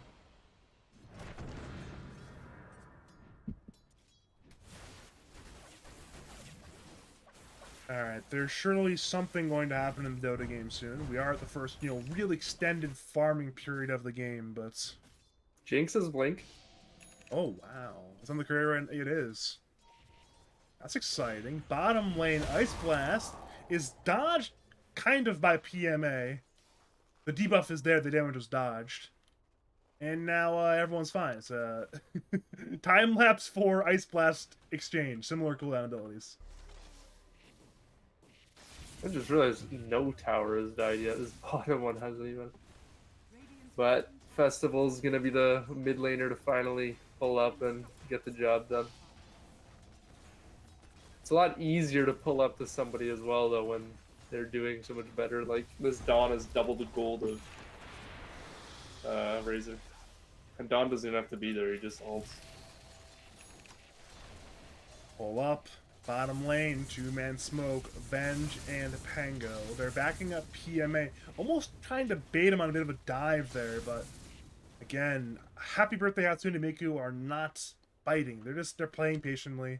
They're not throwing their lead away. They're not making a dumb decision. And now they're smoking up. They've been patient, and now it's Tusk with Blink joining Dazzle. They'll perhaps look to rendezvous towards, I don't know where. They're looking mid right now, but it's only going to be Jinx and the Dazzle there. Ice Shard's on two. Venge down the inside. Snowball hits. Venge ends up going down. Ice Blast will end up missing. Jinx will get graved by Festival. Vico is rolling. Sharpshooter is being channeled. Fourth goes down to Crony. And Jinx is still alive. PMA brings down the Ancient Apparition with a 2-for-1 trade right now in favor of the Dire side. And that'll be the end of our fight. One core, one sup for one sup. Assuming Vico lives, and he should live here, so that'll be the end of our fight now. Yeah, Jinx cooked there. I don't know if they knew he did the blink, but he just dodged the stun and got two. This depressed Razor is a little bit more depressed. And 2 towers to 0 now for Dire. Mm-hmm. This is just one of those games where, again, it's just good Dota 2. I wouldn't call it necessarily exciting, interesting Dota 2, but it's proper Dota 2 being played by Hatsune Miku right now. I didn't really I knew he was Venge, but I didn't really think about it until you mentioned the bait bottom. I feel like Venge is a hero you don't want no on, like some sit back save hero. Like I'm not saying it's low skill, but I feel like it's not harnessing. Like he's not gonna be the one getting gone on it baiting and tanking with his $1 million like in game one. Dire's middle tower I mean, it's technically possible. You have to itemize and play in a very particular way to do that. We're talking like Ag Scepter, split push waves constantly, which, I mean, you can do it, but It's not gonna happen. yeah, it's not gonna happen. I mean, he has Ag Shard in his quick buy. Top lane is a fight going on over there. Fourth is low. Sharpshooter from Fruit Punch. In comes Vico, swashbuckling forward. Now he's rolling. He's down to half HP though, so he needs to mind his HP. He'll end up rolling away. Ice Blast is available if AA wants to go for some magic. Where is it going? It's headed towards fourth! Wait a minute! Oh, so close, but so far. That would have been funny if you like walked towards the Tormentor as well and just shattered. Yeah. Kind of Yes. forget sometimes that it just oh my god. No. Yeah. Oh, no. I literally got cut off mid sentence about people forgetting about Tormentor damage and bro dies. Oh, that's a guilty pleasure death right there. That was funny. Mid lane, Vico gets punched up by Jinx. He'll have swashbuckle, but too much poison touched him. But well, I mean, that's not the death that Fourth can use morale wise. He definitely Dude, needs to live that. He like panicked a bit. He stood still. He was like scared of the jungle creeps, but scared of the Tormentor. He just froze up and died. You know, at that point, you're between Scylla and Charybdis, and there's no way out but death, I suppose. Oh look, they're doing the dazzle cheesy shit where you All the stack couriers. the couriers. Yeah, I didn't know that was still a thing for some reason, but I don't see why not. I guess. You know, we've mentioned players who play pubs a lot. Festival certainly is one of them. He knows his pub deck, I'm sure. is under attack. I like how Tormentor was like, I'm assuming supposed to be a team objective, but everybody just found the fastest way to cheese it. Like Bristleback and solo, Omni, Troll, Dazzle. For Like- a while, Ench, Templar, Assassin, Oh right, yeah. Techies. And it's just 2k gold. Like you get 300 almost 250 for the bounty and then a shard. Like that's fat stacks for like no commitment. And if you're wait, Hyper got the shard? Have Dyer bought that many shards that he gets a shard on PL? No way, right? Was he that poor? Like, oh, he did. Oh, I guess it was just AA. I guess it's not. I think Dawn and Dazzle are just rich. PL's Okay, not that okay. rich. Because he was, I think, third in net worth before the shards. His other cores are that Yeah. much richer. He just took it. Well, I top was lane gonna fourth is about to die, perhaps. Or perhaps not. Hyper is low as well.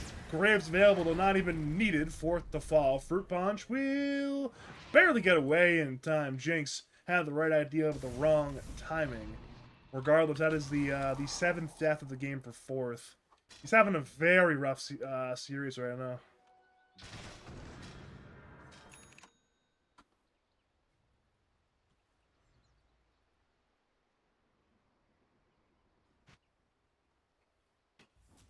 Alright, so you're playing Radiance. You don't necessarily know how far down you are, but you know you're down. What do you do here? This is where honestly, like, I don't even know. Like, I watch some pro players and they just like somehow like take team fights or they try. You know what I mean? And sometimes they just win. Like I've seen Liquid do that a few times. But I don't know how you do that on Radiant other than like a disgusting roll. On PMA, though, he time-lapsed in time. V-kills rolling. TP in by Nova. Blood grenade on 2. He's still rolling. Now Festival's dead!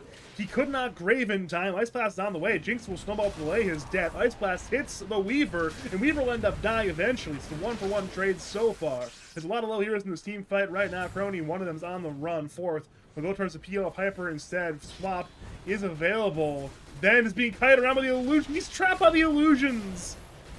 Oh, too many trees, too many illusions, not enough. Vengeful Spirit. Fourth one goes down to Crony. It's a 3-for-1 so far. Fruit Punch wants to kill on Hyper. Has Acorn Shot in 2, but Hyper surely won't make the exact same mistake as earlier. He'll dodge the Acorn Shot. Meanwhile, Vico brought down Jinx on the west side of the fight. He's running from Crony. Crony has no spells. Back to Fruit Punch. She's dead to the AA plus PL combo, and that ended up being a very spread out 4-for-2 team fight win in favor of Happy Birthday Hatsune Miku. Yeah, that wasn't like a bad fight for Radiant. Like, it went pretty well. The roll was good. Dazzle like just died without getting grave up. But that's just like where if they're, I mean, it's obviously fucking lads, but I feel like if they're better, like they actually like we were just talking about, that's their way back into this game. And unfortunately, didn't go that well. Could have gone a lot worse. There's so many low health heroes on Dire. But it's something, you know. But like, oh my god, like Razor's so poor, dude. Yeah, I mean, he's about to be 8th in net worth if Jinx is not a creep wave, so that's... Yeah. Like, if I was him, I would literally say we're never flexing this Razor to me again. My confidence would be shot. Like, this is horrible. Mm-hmm. Yes, again, this is one of those heroes that when you lose like this, which given the nature of the hero can happen sometimes, it's just morale crusher. Yeah, like, maybe it's just like I'm not knowledgeable in the hero, but I genuinely don't know what you're supposed to do. I don't think you're supposed to... I guess you can torment too. That's cool. Are they gonna do it? Oh yeah. Yeah, they've got 4 heroes. There's enough. He's gonna got on bottom though. Think he's fine bottom? Yeah, maybe. Maybe not actually. The harpoon from Crony. Okay then. Goodbye, Weaver. Certainly not a good sign for the side of AI generated team. Over the top lane, it's Jinx and Hyper playing Dota 2. Hyper is kind of scouting on around right now. Blink Punch by Jinx, Solar Guardian to follow. Vico did roll up in time, but did not live. So again, one more kill. This time a core kill on Pango as well. So again, the bleeding just keeps getting worse. Fruit Punch will TP, and it will end up being successful. Barely. Oh, but they TP to the... it's not gonna matter, I don't think. They're dying. It's close. It's getting really close. They're dead. Damn. Oh, lucky. I mean, it's RIP Des. What can you do there? I forgot that the new PL shard was or the old doppelganger. I have to say, I think it's like one of the coolest spells in the game. Yeah, I mean, Doppelwalk was the name, and yeah, well, it's back. I don't know. It's kind of a bland spell, but I just love the concept so much. Like, you don't know if it's real. Like, it was real, but it might not be anywhere. Normally, it's like, you know, how do you fit that into your PL item build? But because your Dazzle and your Dawnbreaker were so rich, you get a free shard from Tormentor. So you know, it's a win more situation for for Miku.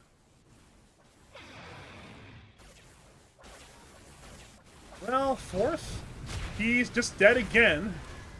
For the 9th time this game, he's dead. Hyper wants more, of course, and again, PL went ahead like this is a very oppressive hero to play against, and again, he is doing some oppressing right now. Yeah, it's like, it's fucked. I don't know what you're supposed to do.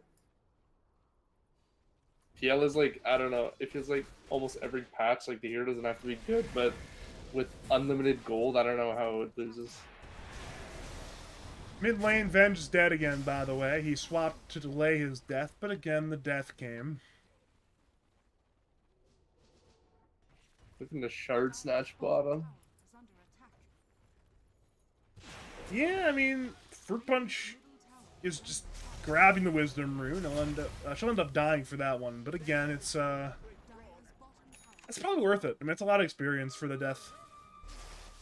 I saw some like graph or like chart on Instagram. I don't know how valid it was, but it said that the first 2 were worth dying for, but not anything past that. I don't know how true that is, but I can't tell. I don't know how much death or X they get. They get 1400 XP for the kill. It's like technically numbers wise, it's just straight up bad, but I don't know if it's like better because they're losing. One thing is, it's 1100 for both the Hoodwink and I'm assuming the Venge in this case. So, you know, it's maybe a net win and experience. Give me you're right, gone I'm on. done. He time-lapsed back into Festival. Ice Blast will finish the job. As that happens, Venge dies as well. So, again, dead PMA, dead Nova, aka NHR, aka Noah. And T2 Tower Bottom is dead. This is definitely a, I'm seeing a GG angle here. I think AI generated team will go for one more team fight. If it loses, they'll probably call it GG. Yeah, I bet Nova's been begging for a GG call already. I think Forrest's begging for a GG call at this point. He's 8th in net worth on Razor, dude. Well, BKB up.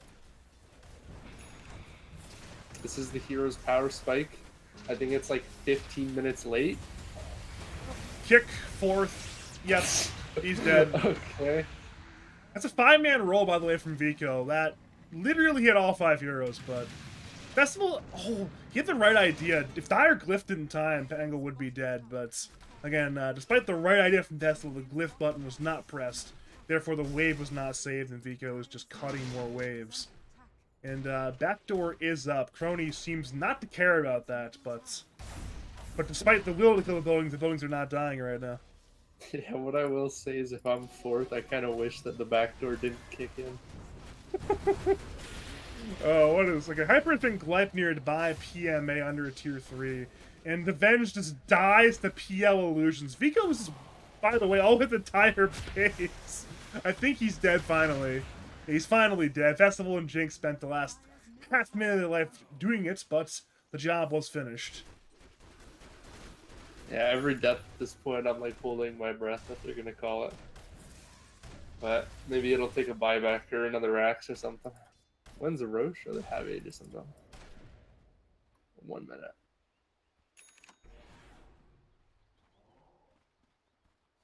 Okay, do you need 2 lives on PL though? Like, okay, why do you need Aegis, right? You need Aegis because you die. I don't think he's going to die again. I don't know. Feeding on high, I mean, they have Dazzle, so like it's so hard. But feeding on high ground just feels too easy, too random. I've lost too many pubs just like dying high ground, even though you're like a billion gold ahead. Some stupid shit happens. I think it's just too easy to cast the spells and stuff. You are right, but I just watched him dive 1v3 and his Illusion Soul killed the Venge, so I'm feeling pretty confident for him right now.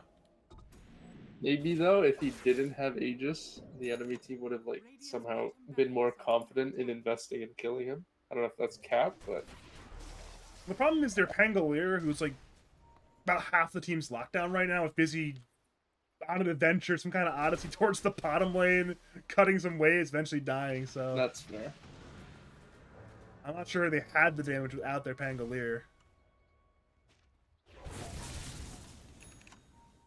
Yeah, this is just like another wonky draft, but so much more comfortable on it, and it's just cooking. Alright, Des will attempt to get away. She will not get away. She is dead. One more kill for Crony. I guess these deaths are somewhat fine, because again, there's now 2 Dire heroes top lane. Problem is, I guess Solar Guardian is on cooldown, so it's fine, but I guess you don't need 5 heroes to siege right now.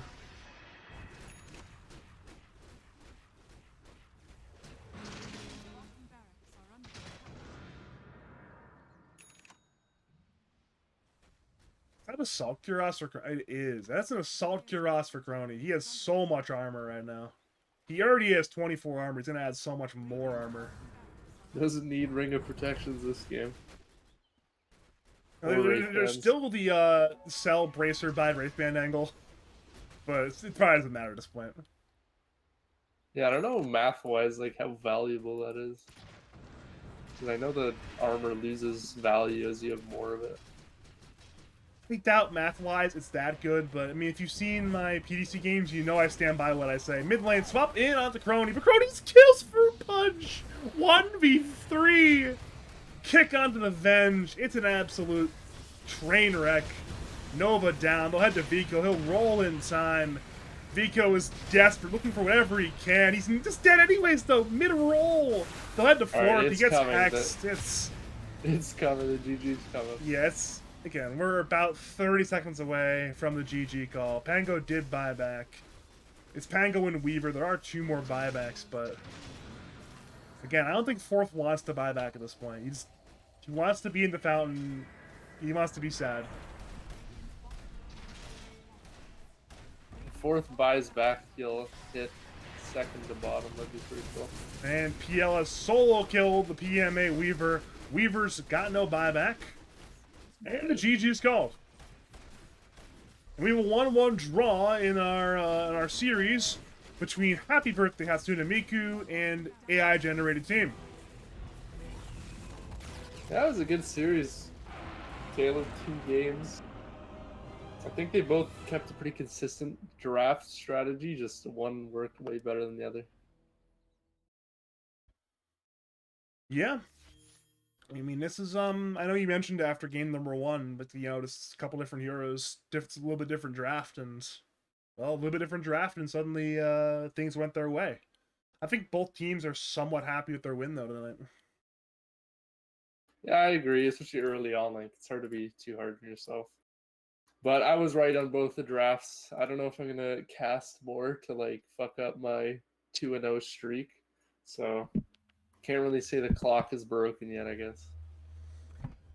If you come back, I'll try to remember that one, and we'll we'll keep track of the record on that. Overall, again, 1-1 draw. Thanks for coming on tonight and joining me for this this 1-1 opening series, Rod. Do you have any final words, call out, shots, say to the people of League of Lads? First of all, fuck Mattior. Bro said I'm C tier in laning. That's pretty crazy. Hopefully we get to play tomorrow. I really want to play a fucking game soon. We haven't even scrimmed. So shout out to my team. Also, thanks for having me. Apparently, co-caster is a very contested seat, so I'm honored to be here and get to watch my friends play Dota. Yeah, it was actually I had a surprising number of offers. You happened to be first to the starting line, though. So I was like, you know what? Sounds like a great time. And it was a great time. I have no regrets, but yeah, thank you to the viewers for tuning on in. I guess commiserations to both teams on losing a game and winning a game. If you want me to cast your games, cast your tournaments, you know where to find me. On Discord, it's Badger Pablo. On Twitter, it's Badger Dota 2. Especially if you're a pro TO looking for a tournament admin or a caster, I guess, then you know where to find me. I will be back on Monday nights. Yeah, Monday night. DKMP's whatever team plays the Tia stack of Cat Out of Hell should be a fun time. The next day afterwards, that Tuesday, I'll be casting Funny Zone versus Good Twink Hunting. The day after that, never mind, I am not casting the day after that quite yet, but I probably will be anyway. It's either way. Thank you for tuning on in, and have a great night.